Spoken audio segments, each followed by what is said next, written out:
Avocado parsley pasta salad. ముందుగా తయారు చేయడానికి కావాల్సిన పదార్థాలు ఏంటో చూసేద్దాం. అవకాడో పార్స్లీ పాస్తా సాలెడ్ తయారు చేసుకోవడానికి కావాల్సిన పదార్థాలు: అవకాడో 1, పార్స్లీ కొద్దిగా, టొమాటో ముక్కలు 1/2 కప్పు, పెరుగు 1 కప్పు, నిమ్మరసం 2 టేబుల్ స్పూన్లు, మిరియాలు కొద్దిగా, మొక్కజొన్న గింజలు 1 కప్పు, ఉడికించుకొని పెట్టుకున్నటువంటి మిల్లెట్ పాస్తా 1 కప్పు, ఉప్పు తగినంత, అల్లం ముక్కలు 1 table spoon. Avocado parsley pasta salad తయారు చేసుకోవడానికి కావాల్సిన పదార్థాలన్నీ కూడా రెడీగా ఉన్నాయి. పేరు పెద్దగా ఉంది, అవకాడో. చక్కగా అవకాడో మనకి ప్రతి సూపర్ మార్కెట్లో దొరుకుతుంది. అవకాడో ఉంది. తర్వాత ఏంటి, పార్స్లీతో మంచి రుచిగా ఉంటుంది. అలాగే మనకు టేస్ట్ కూడా కొంచెం మనకు బయట సాలెడ్స్ తిన్న స్టైల్లో ఉంటుంది కాబట్టి నేను పార్స్లీతో తయారు చేయబోతున్నా. చిరుధాన్యాల పాస్తా, ఇది మనకు దొరుకుతుంది బయట. అంటే పెనే పాస్తా అని రకరకాల పాస్తాస్ ఉంటాయి కదా, దాంట్లో ఇది మనకు చిరుధాన్యాలతో చేసినటువంటి పాస్తా. సో మీకు ఏంటి అంటే మైదా పిండి తింటున్నాము, మైదా పిండితో పాస్తా అమ్మో వద్దు, ఇటువంటివి ఏమీ లేవండి. మన అమృతంలో ఎప్పుడూ కూడా అటువంటివి మనం తీసుకోము, ఎప్పుడు హెల్దీవే తీసుకుంటాము, గుడ్డిగా నమ్మేయచ్చు. ఇక్కడ ఏంటి అంటే చిరుధాన్యాల పాస్తా కాబట్టి ఇట్స్ మిల్లెట్ పాస్తా. ఓకే, మీకు ఇంగ్లీష్లో చెప్పాలి అంటే మిల్లెట్ పాస్తా. మిల్లెట్ పాస్తాను తీసుకొని ఉడికిచ్చేసి ఒక 10 నిమిషాలు ఉడికిస్తే సరిపోతుంది. మరీ పేస్ట్గా కాకుండా కొద్దిగా మనకు చిదిమితే ఇలా కట్ అయ్యేటట్టుగా పెట్టుకున్నాం. ఇది రెడీగా ఉంది. ఇంకా స్వీట్ కార్న్ తీసుకున్నాము. స్వీట్ కార్న్ ఏంటి అంటే మనకు సాలెడ్స్లో స్వీట్ కార్న్ అది వేసుకుంటే బాగుంటుంది కదా, అందుకనమాట. ఇలా చక్కగా ఇంగ్రీడియంట్స్ అన్ని కూడా రెడీగా ఉన్నాయి. ముందుగా మనం ఏం చేయాలి సాలెడ్ తయారు చేసుకునే దాంట్లో అంటే అవకాడో, ఇలా చిన్న ముక్కలు కట్ చేసుకున్న అవకాడో, అలాగే పార్స్లీ,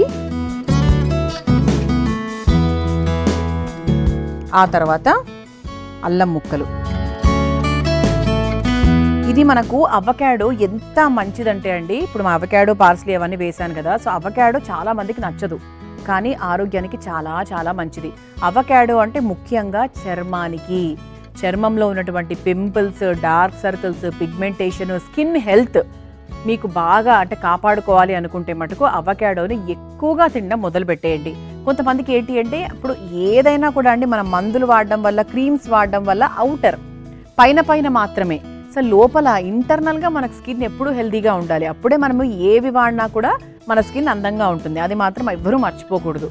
సో ఇక్కడ ఏంటి అంటే స్కిన్ హెల్త్ని కాపాడే విషయంలో, స్కిన్లో ఉన్నటువంటి వాటర్ కంటెంట్ని రీటైన్ చేసే విషయంలో మనకు అవకాడో చాలా బాగా హెల్ప్ చేస్తుంది. అంటే కొంతమందికి స్కిన్ డ్రైగా ఉంటుంది, పేలుగా, అంటే అసలు తేమ అనేది లేకుండా ఉంటుంది. కానీ అవకాడో తరచూ తినడం వల్ల ఏంటంటే స్కిన్లో ఉన్నటువంటి వాటర్ రీటైన్ అవుతుంది. దానివల్ల మన స్కిన్ చాలా కాంతివంతంగా తయారవుతుంది. అలాగే ఇప్పుడు మనకు సూర్యకిరణాలు ఏ సీజన్లో చూసుకొని విపరీతంగా ఎండ ఉంటుంది. సో ఎండ వల్ల యూవీ రేడియేషన్ వస్తుంది. యూవీ రేడియేషన్ వల్ల స్కిన్ అంతా కూడా పాడైపోతూ ఉంటుంది. డార్క్ సర్కిల్స్ అని, పిగ్మెంటేషన్స్ అని, బోల్డ్ రకాల ప్రాబ్లమ్స్. సో అలా స్కిన్ ప్రాబ్లమ్స్ తగ్గించాలన్నా, మన స్కిన్ని బాగా బ్రైట్గా చేయాలన్నా కూడా అది ఏదైనా మనకు అవకాడోలో చాలా మంచి విలువలు ఉంటాయి, ముఖ్యంగా స్కిన్కి సంబంధించి. అలాగే మనకు 6 months బేబీస్ నుంచి కూడా మనకు అవకాడో పేస్ట్ చేసి దాన్ని రకరకాల టోస్ట్ లాగా, అవకాడో టోస్ట్ లాగా అలా రకరకాలుగా చేస్తూ ఉంటారు. ఆ టేస్ట్ కొంచెం కొత్తగా ఉంటుంది, అంటే అంత రుచికరంగా అద్భుతంగా ఉండకపోవచ్చు. చాలామందికి అలవాటైన వాళ్ళకి ఏదైనా బాగానే ఉంటుందండి కదండి. కాకరకాయ కూడా కొంతమందికి అలవాటైతే అద్భుతంగా ఉంటుంది, అలవాటైన వాళ్ళకు. లేదు అంటే కొంతమందికి చేదుగా ఉంటుంది. అలా మనకు అవకాడో ఒంటికి అలవాటైంది, మన నాలుకకి అలవాటైంది అంటే అది చాలు. సో ఇది స్కిన్కి కానీ ఇన్ జనరల్గా మనకు హెల్త్కి కానీ చాలా మంచిదన్నమాట. ఇలా ఈ 3 తీసుకున్నాను, అవకాడో, అల్లము, అలాగే పార్స్లీ, ఈ 3 తీసుకున్నాము. దీనికి సరిపడా నీళ్లు పోసుకొని ఒక పేస్ట్ లాగా తయారు చేసుకోవాలి. ఆ పేస్ట్ దేనికి అంటే సాలెడ్ తయారు చేసుకునేటప్పుడు దాంట్లో వేసుకునేటువంటి పేస్ట్ అనమాట. అంత కన్సిస్టెన్సీలో మనం నీళ్లు పోయాలి. ముందుగా చక్కగా కొంచెం నీళ్లు పోసుకొని రుబ్బుకొని తీసుకొచ్చేస్తాను. ఆ తర్వాత మనం సాలెడ్ ప్రాసెస్లోకి వెళ్ళిపోతాం. చూసారా, ఇలా చక్కగా అవకాడో పేస్ట్ తయారు చేసేసాను. ఇందులో ఏమేమి ఉన్నాయి మళ్ళీ రిపీట్ చేస్తున్నానండి. అవకాడో, అలాగే పార్స్లీ, అల్లం, ఈ 3 కూడా ఉన్నాయన్నమాట. ఇది పక్కన పెట్టేద్దాం. ఇప్పుడు ఏం చేద్దామంటే మిరియాలను కాస్త కచ్చా పచ్చాగా దంచుకుందాం. మిరియాల పొడి కూడా వేసుకోవచ్చు, లేదు అంటే ఇలా కచ్చా పచ్చాగా దంచినవి కూడా వేసుకోవచ్చు.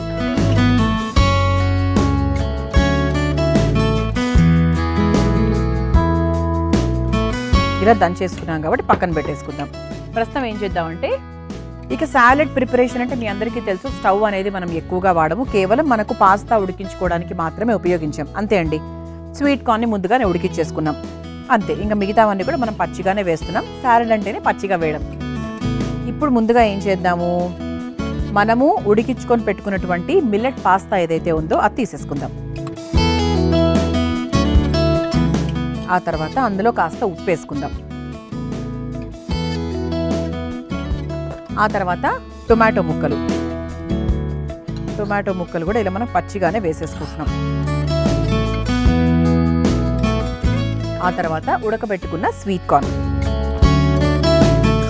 కూడా చక్కగా కావాల్సినంత వేసేసుకుందాం. ఆ తర్వాత కాస్త పెరుగు. కొంతమందికి ఈ పెరుగు టేస్ట్ ఎక్కువ నచ్చదు, కానీ కొంచెం వేసుకుంటే కొంచెం ఆ పులుపు రుచి బాగుంటుంది. కానీ పెరుగు అయిపోతుంది, మాకేదో కొంచెం కొత్తగా ఉంది, మాకు ఈ పెరుగు అవాయిడ్ చేసుకుంటామంటే పర్వాలేదు, అవాయిడ్ చేసుకోవచ్చు. అంటే మనకు ముఖ్యమైన పదార్థం ఏంటి ఇక్కడ అంటే అవకాడో, కాబట్టి మన అవకాడో మీద ఎక్కువగా కాన్సన్ట్రేషన్ చేయాలి. పెరుగు కలుపుకున్న తర్వాత ఒకసారి ఇలా మిక్స్ చేసేసుకుందాం. ఉప్పు, టొమాటో ముక్కలు, స్వీట్ కార్న్, అలాగే పెరుగు. ఆ తర్వాత ఇప్పుడు చివరిగా మనకు కావాల్సినంత అవకాడో పేస్ట్ వేసేసుకుందాం. ఇది ఒకసారి బాగా కలిపేసుకుందాం. ఇది మనం ఒక బౌల్ నిండా ఉంది కదండి, అదంతా వేసుకున్నా కూడా ఇబ్బంది ఏం లేదు. ఓకే, సో నాకు తెలిసి ఇంత సరిపోతుందేమో అని అనిపించింది, నాకు ఇంతవరకు వేసుకున్నాను. చివరిగా కాస్త నిమ్మరసం. ఇది అసలైన రుచి అనమాట. అంటే సాలెడ్స్కి నిమ్మకాయ రసం లేకపోతే అస్సలు రుచికరంగా ఉండదు, ఎందుకంటే దాన్ని మనం ఏం కుక్ చేయట్లేదు కదా. సో అందుకేంటి అంటే ఖచ్చితంగా నిమ్మరసం ఉంటేనే బాగుంటుంది. ఆ తర్వాత చివరిగా కారానికి తగ్గట్టుగా మిరియాలు. ఇంతవరకు అసలు మిరియాలు అనేది ఎక్కడా వేయలేదు. చూసుకోండి, ఘాటు అంటే మీరు ఎక్కువ ఘాటు తీసుకుంటారో అంటే దాని ప్రకారంగా వేసుకోవచ్చు. సో ఇలా చక్కగా కలిపేసుకున్నాం కాబట్టి ఒక 2 నిమిషాల పాటు వదిలేద్దాం. ఇలా వదిలేస్తే ఏంటంటే ఇంకా బాగుంటుంది. ఏదైనా కూడా ఇమ్మీడియట్గా చేసుకునే దానికన్నా కూడా చేసుకున్న ఒక 15 నిమిషాల తర్వాత ఇంకా చాలా బాగుంటుంది. దీన్ని ఇలా వదిలేసి ఒక 2 మినిట్స్, ఆ తర్వాత మనం చక్కగా సర్వింగ్ ప్లేట్లోకి తీసేసుకోవచ్చు. మనం ఇందులో చక్కగా అవకాడో పేస్ట్ వేసుకున్నాము, కాస్త పెరుగు వేసుకున్నాము, కావాల్సినవన్నీ కూడా వేసేసుకున్నాము, దంచిన మిరియాల పొడి కూడా వేసేసుకున్నాము కచ్చా పచ్చాగా. ఇది అయిపోయిందండి. ఇక ఇందులో పెరుగు ఇంకేం వేయాల్సిన పని లేదు, డైరెక్ట్గా మనం ఒక ప్లేట్లోకి తీసేసుకోవచ్చు.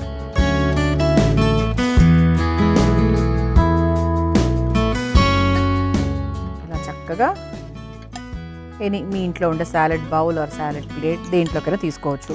ఇది మనకి మెత్తగానే ఉంటుంది కాబట్టి పిల్లలు కూడా హాయిగా తినేయచ్చండి. మరి ఇలా పచ్చిగా మనకేం కనిపించట్లేదు, ఎందుకంటే ఇందులో పాస్తా ఉంది కదా. సో అందుకు వాళ్ళకి ఏంటంటే పాస్తా తిన్నట్టుగానే ఉంటుంది. ఇదేదో సాలెడ్ అని అట్లా అంత పెద్ద పదాలు ఏం అక్కర్లేదు పిల్లలు తినేటప్పుడు. సో చక్కగా ఇది పార్స్లీ కాబట్టి ఇలా పార్స్లీతో గార్నిషింగ్ చేసుకుంటే బాగుంటుంది. ఇలా అవకాడో పార్స్లీ పాస్తా సాలెడ్ తయారైపోయింది. దీన్ని మీరు తయారు చేసుకోవాలనుకుంటే కావాల్సిన పదార్థాలు, తయారు చేసుకునే విధానం మరొకసారి చూసేయండి. అవకాడో పార్స్లీ పాస్తా సాలెడ్ తయారు చేసుకోవడానికి కావాల్సిన పదార్థాలు: అవకాడో 1, పార్స్లీ కొద్దిగా, టొమాటో ముక్కలు 1/2 కప్పు, పెరుగు 1 కప్పు, నిమ్మరసం 2 టేబుల్ స్పూన్లు, మిరియాలు కొద్దిగా, మొక్కజొన్న గింజలు 1 కప్పు, ఉడికించుకొని పెట్టుకున్నటువంటి మిల్లెట్ పాస్తా 1 కప్పు, ఉప్పు తగినంత, అల్లం ముక్కలు 1 table spoon. Avocado parsley pasta salad తయారు చేసుకునే విధానం: ముందుగా ఒక మిక్సింగ్ బౌల్లో అవకాడో ముక్కలు, పార్స్లీ, అల్లం ముక్కలు వేసి మెత్తగా పేస్ట్ లాగా రుబ్బుకొని పక్కన పెట్టుకోవాలి. తర్వాత మరో మిక్సింగ్ బౌల్లో ఉడికించిన చిరుధాన్యాల పాస్తా, సరిపడా ఉప్పు, టొమాటో ముక్కలు, ఉడికించిన మొక్కజొన్న గింజలు, పెరుగు వేసి బాగా కలుపుకోవాలి. ముందుగా పేస్ట్ చేసుకొని పెట్టుకున్న అవకాడో పేస్ట్ వేసి కాస్త నిమ్మరసం, దంచుకున్న మిరియాలు వేసి బాగా కలుపుకోవాలి. చివరిగా సర్వింగ్ ప్లేట్లోకి తీసుకుని పైనుంచి పార్స్లీతో గార్నిష్ చేసుకుని సర్వ్ చేసుకుంటే avocado parsley pasta salad ready.